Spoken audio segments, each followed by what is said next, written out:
Pagi anak-anak, hari ini kita akan masuk di tema reproduksi dan pertumbuhan mikroorganisme.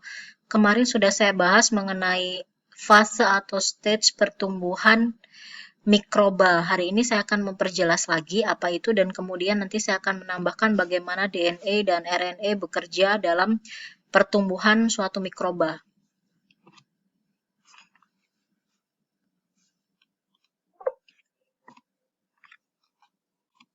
Oke, reproduksi mikroorganisme. Mikroorganisme itu perkembangbiakannya itu melalui dua cara, yaitu perkembangbiakan aseksual dan juga seksual. Reproduksi secara seksual itu hanya dijumpai pada mikroorganisme bersel, banyak seperti jamur. Jadi kalau misal mikroorganisme yang sederhana, dia perkembangbiakannya adalah aseksual. Reproduksi aseksual itu ada tiga, ada pembelahan biner, ada pembentukan tunas, dan ada pembentukan filamen. Reproduksi mikroorganisme secara aseksual dijumpai pada bakteri dan archaea. Binary fusion atau pembelahan biner, ini adalah contoh aseksual yang pertama. Apa sih binary fusion itu? Binary fusion merupakan ciri khas reproduksi bakteri. Dari satu sel bakteri itu bisa dihasilkan dua sel anakan yang sama besar. Reproduksi aseksual melalui binary fusion itu umumnya dilakukan secara amitosis. Amitosis itu apa? Amitosis adalah reproduksi sel di mana sel membelah diri secara langsung tanpa melalui tahap-tahap pembelahan sel. Kan kalian tahu kalau misalnya sel itu membelah, dia harus memenuhi tahap-tahap tertentu. Contohnya telofase, anafase, metafase, profase, dan sebagainya. Kemudian pembentukan perubahan-perubahan fisiologis dan sebagainya. Nah, kalau di sini perubahan anatomis juga, tetapi di amitosis ini reproduksinya membelah diri langsung tanpa melalui tahap pembelahan sel. Kalian bisa lihat di sini ya. Jadi dari satu bakteri di situ kromosom prokaryotik, membran plasma, dan di situ ada dinding sel. Dan di sini yang pertama kali terjadi adalah duplikasi kromosom. Ini nanti akan saya ajarkan ke kalian mengenai DNA dan RNA. Bagaimana DNA memulai duplikasi terlebih dahulu di dalam inti sel, tetapi karena ini sel sederhana ya, jadi di dalam tubuhnya itu akan menggandakan dirinya dulu, kemudian diikuti dengan pembelahan yang sama atau menjadi dua bagian yang sama persis. Seperti ini, jadi dari satu nanti akan jadi dua. Ini lebih jelas lagi reproduksi bakterinya. Ingat kalau misalnya sel sederhana, dia maka intinya akan tersebar ya. Di sini ada septum, ada pembatas, di sini ada kumpulan DNA. Oke, ini awal pembelahan biner pada Bacillus. Contohnya ini bakteri Bacillus. Replikasi DNA dan elongasi. Jadi di dalam tubuh bakteri itu terjadi replikasi DNA dan juga elongasi. Di mana setelah dia bereplikasi, DNA-nya bereplikasi, maka dia akan terpisah seperti ini. Pada gambar yang kedua. Ya, kemudian di situ mulai terbentuk septum, di mana sel dalam membran plasma itu mulai siap-siap dia akan membelah. Ditarik ke sudut dan ke sudut. Setelah itu, setelah septum terbentuk jelas, maka DNA terpisah dan sel akan terbelah menjadi dua. Oke. Dalam pembelahan biner, kecepatan pembelahan sel itu ditentukan oleh waktu generasi. Waktu generasi itu apa? Waktu generasi adalah waktu yang diperlukan sel untuk membelah. Sifatnya bervariasi tergantung spesies dan kondisi pertumbuhan. Di sini ada kelompok bakteri, ada bakteri heterotrofik dan juga fotosintetik. Seperti yang saya sering jelaskan ke kalian bahwa pertumbuhan bakteri E. coli dan juga Mycobacterium tuberculosis itu berbeda. Kalau kalian misalnya menanam E. coli, kemudian dibandingkan dengan kalian membuat kultur Mycobacterium, itu akan berbeda lama inkubasinya atau waktu generasinya. Di mana E. coli mungkin kalian bisa melihat hasilnya 24 sampai sempurna 48 jam, di situ kalian bisa melihat. Tetapi kalau Mycobacterium tentu saja tidak mudah secepat itu. Kalian membutuhkan waktu berbulan-bulan, sekitar 4-6 bulan baru kalian bisa mengkultur Mycobacterium itu dari media kultur. Ada juga yang lebih lama di sini ya waktunya, ada yang sampai 7 jam. Tapi paling lama memang Mycobacterium ya. Kalau sampai 7 jam di sini ada Chloroseudomonas. Yang paling cepat di sini ya E. coli. E. coli lebih mudah tumbuh dan E. coli ini bisa lebih mudah tumbuh pada medium apapun. Lebih mudah mengkontaminasi. Makanya kalau kalian mau pakai inkubator, pastikan dulu inkubator tersebut steril. Tidak boleh ada bekas penggunaan medium sebelumnya tanpa dibersihkan. Jadi kalau pernah ada ditaruh media untuk kultur di sana, kalian harus pastikan, terutama kalau itu E. coli, dan itu akan mudah sekali mempengaruhi.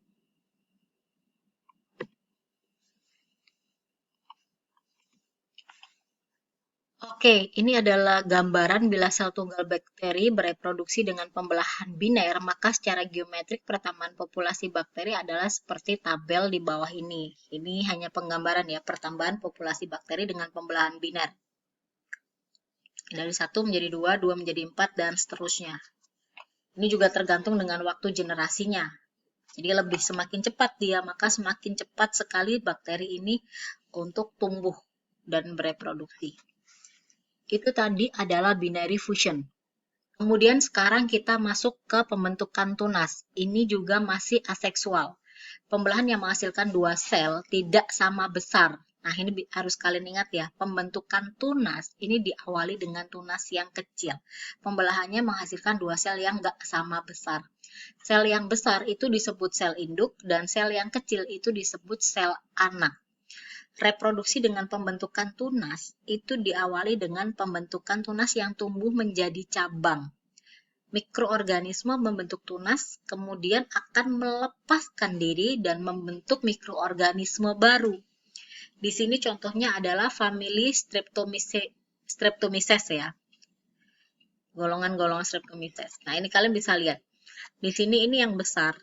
Ini adalah sel induknya. Kemudian dia bersiap untuk untuk membentuk tunas. Nanti kalau sudah siap dia akan lepas dan menghasilkan sel baru.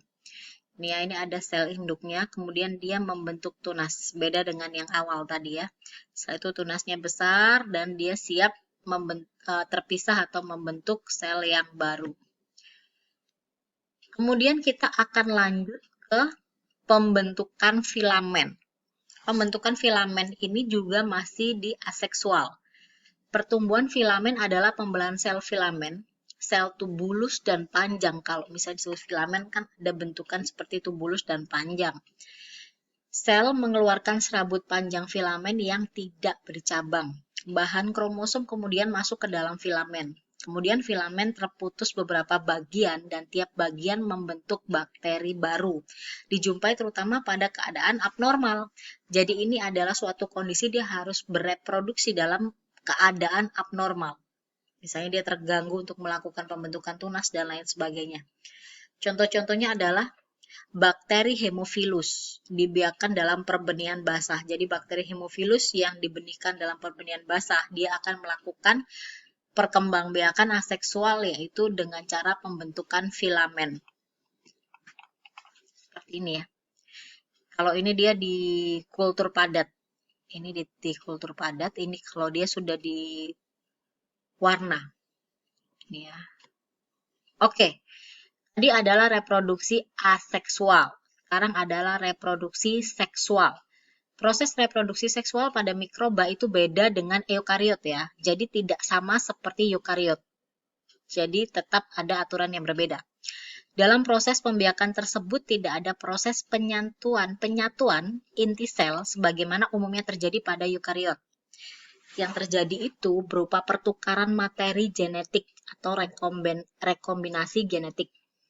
Pembelahan bakteri itu didahului dengan peleburan bahan kromosom dari 2 bakteri, berarti peleburan DNA-nya dulu, sehingga terbentuk sel-sel bakteri dengan sifat yang berasal dari 2 sel induk. Perlu kalian ketahui, ciri dari seksual itu mudah sekali, membutuhkan 2 sel. membutuhkan penggabungan dulu. Tetapi di sini perlu kalian ingat lagi, reproduksi seksual dari mikroba jelas berbeda dengan eukariot. Itu harus dibedakan ya.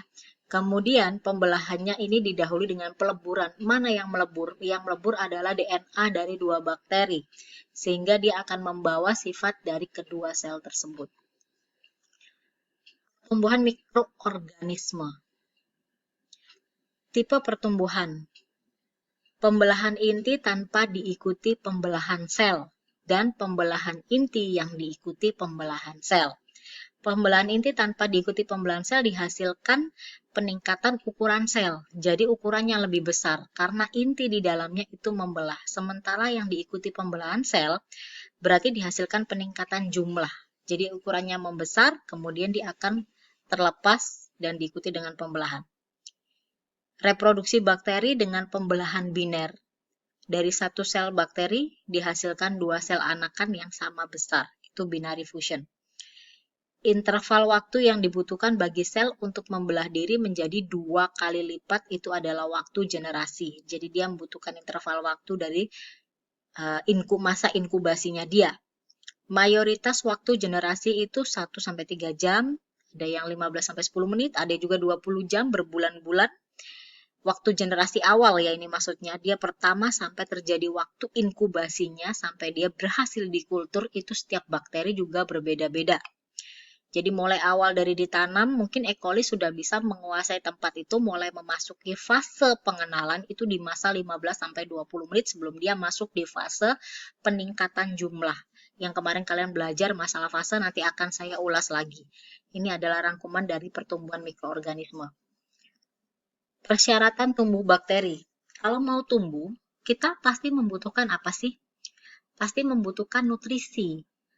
Butuh nutrien untuk memenuhi segala kebutuhan pertumbuhan. Juga dipengaruhi dengan seperti temperatur, suhu, tekanan osmose, oksigen, radiasi. Kemudian faktor-faktor kimia itu juga bisa mempercepat pertumbuhan dan juga bisa menghambat. Di sini dibutuhkan dari faktor kimianya adalah nutrisi seperti makroelemen dan mikroelemen serta tergantung dari media kulturnya.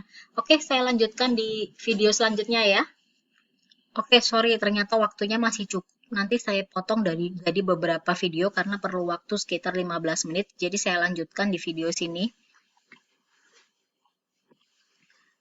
Temperatur, tadi kita sudah bahas, itu tumbuhan perlu temperatur. Berdasarkan temperatur yang dibutuhkan untuk tumbuh, mikroorganisme dibedakan atas ada yang namanya mikroorganisme sikrofil.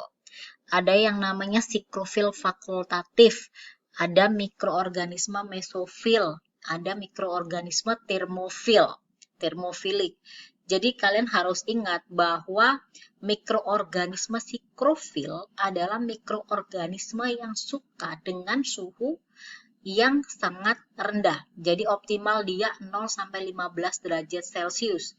Dia bisa bertahan hingga maksimal suhu 20 derajat Celcius.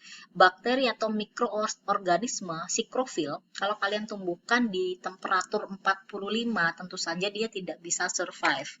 Dan dia akan mengalami posisi kematian ya. Jadi dia tidak akan pernah bisa tumbuh di sana.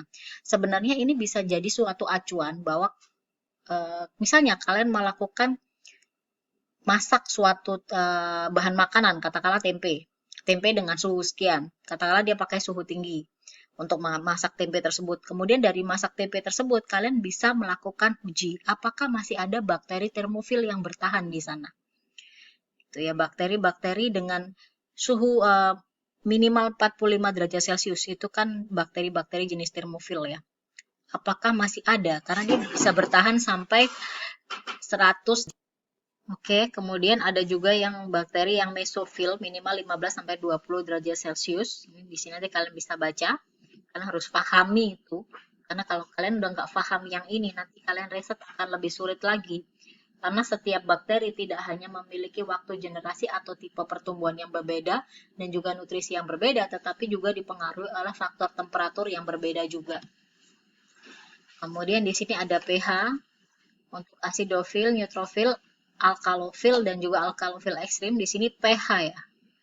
Bakteri dengan pH yang bertahan di pH yang rendah, asam 1 sampai 5.